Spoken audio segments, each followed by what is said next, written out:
পাঠ্য বই ছাত্রছাত্রীদের হাতে পৌঁছায় নাই, কবে পৌঁছাবে এটা আমগের উপদেষ্টা জানে না। শোনেন কি কয়। কোনো বছরেই মার্চের আগ পর্যন্ত সব বই দেওয়া হয়নি, কবে নাগাদ সবাই সব বই পাবে এটা আমি জানি না। আপনি ওনারা জিগান আপনি ডায়াপার পাল্টাইছেন কিনা, দেখবেন এটাও উনি জানেন না।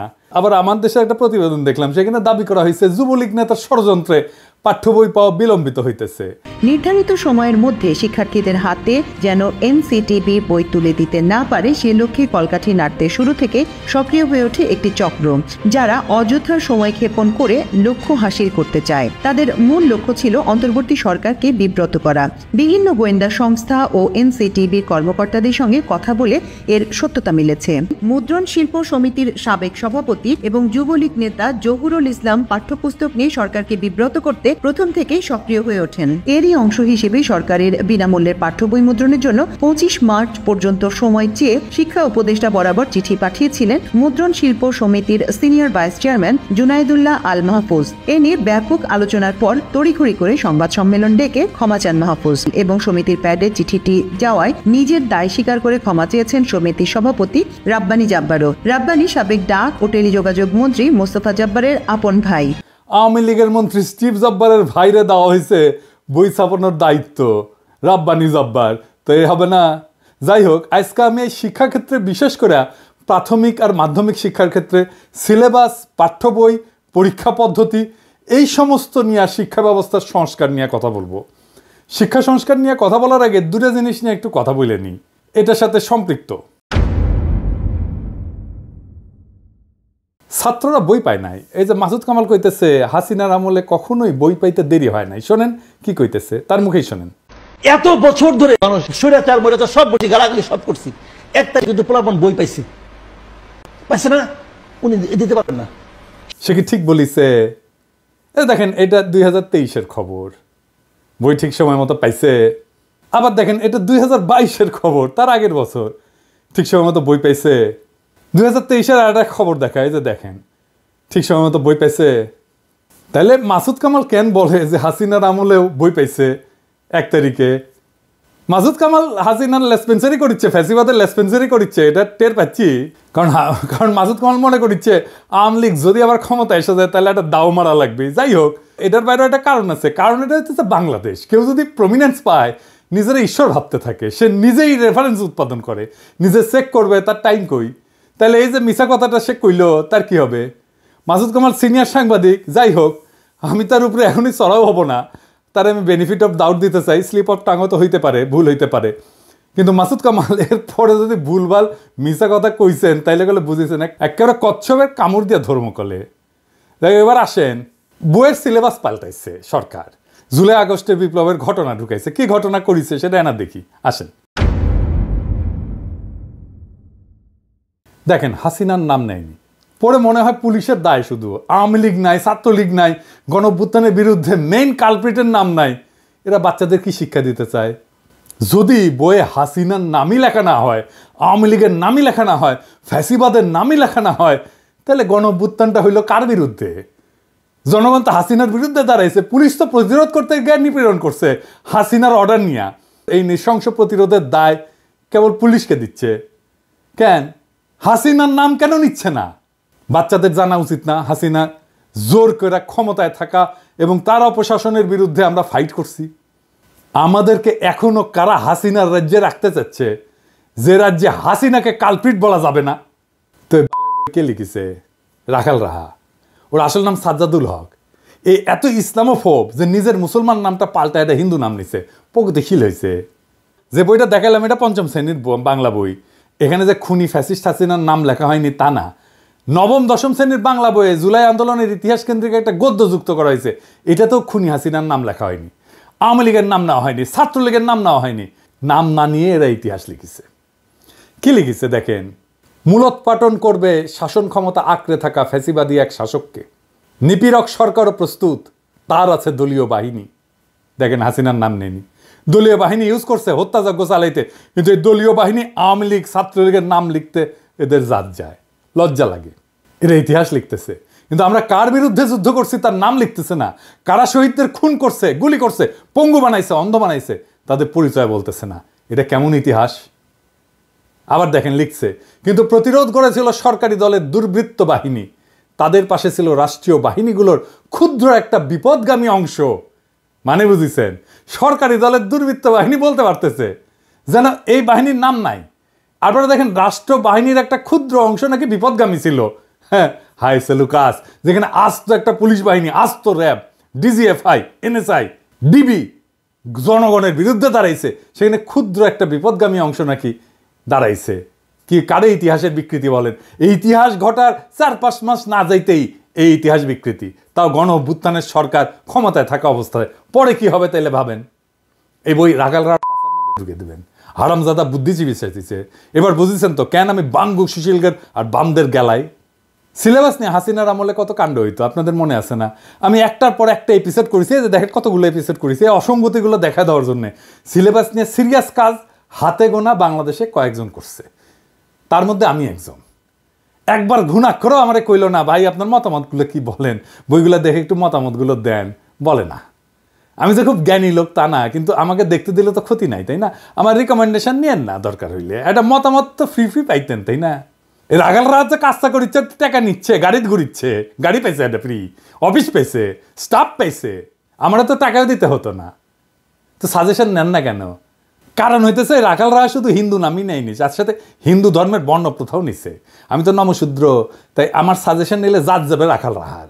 রাখাল রাহালকে দেখলে জিগায়েন তো, ওই যে ক্ষুদ্রকালে ওর যন্ত্রের যে কর্তৃত্ব চামড়া আছে না আগা, ওটিকে আবার লেগে নিছে নাকি প্লাস্টিক সার্জারি কইরা। যাই হোক, দেখেন আসিফ মাহতাব উৎস যে নতুন বই নিয়ে কি কইতেছে, ওরাও তো খুশি না। দেখেন এর ভিতরে কি কি দিচ্ছে তার একটা নমুনা কেউ একজন লিক করেছে, এবং এটা আসলে যে তাদের মধ্যে আছে সেটা আমরা কনফার্ম করেছি।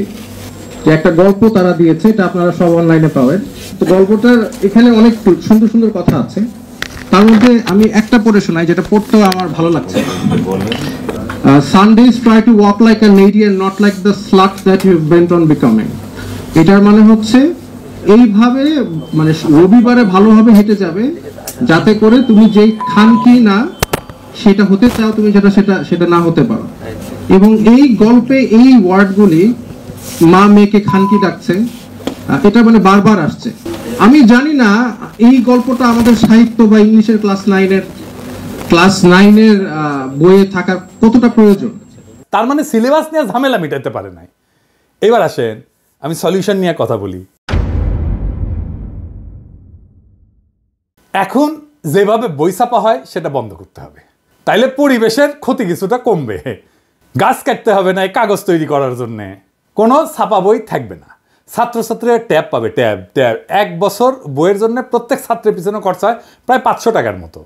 ট্যাবের আয়ুষ্কাল যদি 3 বছর ধরি, তাহলে এই 3 বছরের খরচা মানে 1500 টাকায় বাংলাদেশে একটা উন্নত মানের ট্যাব উৎপাদন করা যাবে, যেটা পড়ালেখা করতে পারবে। চিন্তা করেন কি পরিমাণে কর্মসংস্থান হবে যদি আমরা বাংলাদেশে ট্যাব উৎপাদন করতে পারি। আবার ট্যাবের তো ট্রাভেল শুটিং হবে, রক্ষণাবেক্ষণের জন্য নানা উদ্যোগ গড়ে উঠবে, নানা লোক এখানে কাজ করবে। এইটা সব স্কুল মাদ্রাসা একসাথে থাকবে, একটা সেন্ট্রাল ডেটাবেজে ভ্যালিডেটেড চ্যাপ্টার থাকবে বইয়ের লেখে লেখে, ওইখানে ভ্যালিডেটেড চ্যাপ্টার একটা স্টোর করা হবে আর্কাইভে। ওই আর্কাইভে চ্যাপ্টারগুলো থাকবে, বইগুলো লিখবে স্কুল আর মাদ্রাসার শিক্ষকেরা, ভ্যালিডেট করবে একটা বোর্ড। সংশ্লিষ্ট স্কুল বা মাদ্রাসার নিজের বই বা নিজের মডিউল সেন্ট্রাল ডেটাবেস থেকে, ওই আর্কাইভ থেকে চ্যাপ্টার দিয়ে নিজেরাই তৈরি করে নেবে ইলেকট্রনিক্যালি, বলবে এই আমার বই এই চ্যাপ্টারগুলো থাকবে, ব্যাস বই তৈরি হয়ে গেল। ওটা ডাউনলোড করে নেবে ছাত্ররা। এটার সুবিধা হচ্ছে স্থানীয় ভিত্তিতে নিজস্ব সিলেবাস তৈরি হবে। ধরেন আমি একটা এক্সাম্পল দিই, ময়মনসিংহ, রাজশাহী, চাঁপাইনবাবগঞ্জ, পাবনা, বগুড়া, কুড়িগ্রাম, গাইবান্ধা, এই সমস্ত অঞ্চলে একটা বিশেষ রোগ হয়, জানেন, খুব খতরনাক রোগ হয়। এর নাম হইতেছে কালাজ্বর। এইখানে কালাজ্বরের কিভাবে প্রতিরোধ করা যায়, কালাজ্বরের রুগীকে কিভাবে আইডেন্টিফাই করা যায়, সেই বিষয়গুলো যদি ওই অঞ্চলের বইগুলোতে থাকে, তাইলে চিন্তা করেন ওই অঞ্চলের ছেলে মেয়েগুলো যায় না উঠবে কিভাবে এই রোগটাকে সামলানো যায়। স্থানীয় অঞ্চলের সংস্কৃতি স্থানীয় স্কুলে পড়ানো হবে। ধরা যাক ময়মনসিংহ গীতিকা, এটা পড়ানো হবে ময়মনসিংহ অঞ্চলের স্কুলগুলোতে। লবণাক্ততা, এটা থেকে বাঁচার উপায়, এটার পড়ানো হবে উপকূল অঞ্চলে। চাঁপাইনবাবগঞ্জে পড়ানো হবে গম্ভীরা, স্থানীয় সংস্কৃতি। কালাইয়ের রুটি, পার্বত্য চট্টগ্রামে ম্যালেরিয়া পড়ানো হবে। অত্যন্ত রিচ কারিকুলাম তৈরি করতে পারবো আমরা। স্কুলের শিক্ষক আর স্থানীয় স্কুল কমিটি তাদের বই ঠিক করে নেবে। বইয়ের সাথে সাথে কয়েক হাজার প্রশ্নও তৈরি করা থাকবে। এই প্রশ্ন করার জন্য কোনো ঝামেলার দরকার নাই। চ্যাটজিপিটিতে বইটা আপলোড করে দিয়ে বললেই হবে এই বই থেকে 2000 প্রশ্ন তৈরি করে দাও, উত্তরও তৈরি করে দাও, তাইলে তারা প্রশ্ন তৈরি করে দেবে, উত্তরও তৈরি করে দেবে। বইয়ের চ্যাপ্টারের ভ্যালিডিটি থাকবে 3 বছর। প্রত্যেক বছর এই আর্কাইভে নতুন নতুন চ্যাপ্টার তৈরি হবে আর যুক্ত হবে। স্কুলে কম্পিটিশন হবে বইয়ের চ্যাপ্টার লেখার জন্য ছাত্রদের মধ্যে। ছাত্ররাই লিখবে নিজেদের বইয়ের চ্যাপ্টার। ক্লাস 9-এর ছাত্ররা তো অবশ্যই ক্লাস 8-এর ছাত্র বই লিখতে পারবে, তাই না? আমরা সেরা চ্যাপ্টারগুলো সারা দেশ থেকে বের করে নিয়ে এসে আর্কাইভে রাখবো। সারা দেশের স্কুল ছাত্ররা যদি লেখে, তার মধ্যে থেকে আমরা নিশ্চয়ই 10-12টা ভালো চ্যাপ্টার পাবো যারা ভালো লিখছে। প্রত্যেক চ্যাপ্টারের জন্য অনলাইন টিচিং মডিউল তৈরি করব অনলাইনে। সেইখান থেকে মূলত শিখবে ছাত্ররা। আমাদের কোয়ালিটি শিক্ষকের সমস্যা কমবে, একজন লক্ষ লক্ষ ছাত্রকে পড়াইতে পারবে। সেরা শিক্ষকেরা টিচিং মডিউল তৈরি করবে। সারা দেশে একই রকমের শিক্ষার মান নিশ্চিত হবে। পরীক্ষা হবে ইলেকট্রনিক্যালি। কিভাবে? ওই ট্যাব দিয়ে পরীক্ষা দিতে পারবে সবাই। প্রশ্ন র্যান্ডামলি তৈরি হবে অ্যালগোরিদম দিয়া। এক একজনের জন্য এক এক প্রশ্ন। পরীক্ষাও দেবে ট্যাব থেকে। কাউকে প্রশ্ন করতে হবে না, খাতা দেখতে হবে না, টেবুলেশন শিট বানাইতে হবে না। সকালে পরীক্ষা, বিকালে রেজাল্ট বের হয়ে যাবে। কত সময় বাঁচবে দেখেন। পুরা শিক্ষা ব্যবস্থা নিয়ে, সিলেবাস নিয়ে বেশিরভাগ সমস্যার সমাধান হয়ে যাবে। রাখাল রাহাদের রাহাজানি থামবে। আমরা অনেক গুরুত্বপূর্ণ বিষয়ে নজর দিতে পারবো এইটা অল্প সময়ের মধ্যে সম্পন্ন করতে পারলে। এখন প্রশ্ন হচ্ছে, এইটা কি বাস্তবায়ন করবে এই সরকার? এই সরকার তো কিছুই করে না, কিন্তু বলতে তো অসুবিধা নাই। আমাদের স্বপ্নটা জাগায় রাখতে হবে, আমাদের জাতিকে বুঝাইতে হবে আমাদের সম্ভাবনাটা কত বিশাল। আমাদের সমস্যা যাই থাক, তার সৃজনশীল সমাধান আছে। একদিন না হয় একদিন এই সমাধান বাস্তবায়িত হবে। ততদিন স্বপ্নকে জাগায় রাখতে হবে আমাদের। আমরা স্বপ্ন দেখি এমন এক বাংলাদেশে যেখানে শিক্ষার জন্য অপেক্ষা করতে হয় না, যেখানে পাঠ্য বই বিতরণে অব্যবস্থাপনার শিকার হইতে হয় না। আমরা স্বপ্ন দেখি এমন একটা শিক্ষা ব্যবস্থা যা শুধু জীবিকা অর্জনের পথ দেখায় না, বরং সৃজনশীলতা, উদ্ভাবনী শক্তি এবং আত্মমর্যাদা জাগায় তোলে। আমাদের স্বপ্ন একটা বিপ্লবের, সৃজনশীল বিপ্লবের।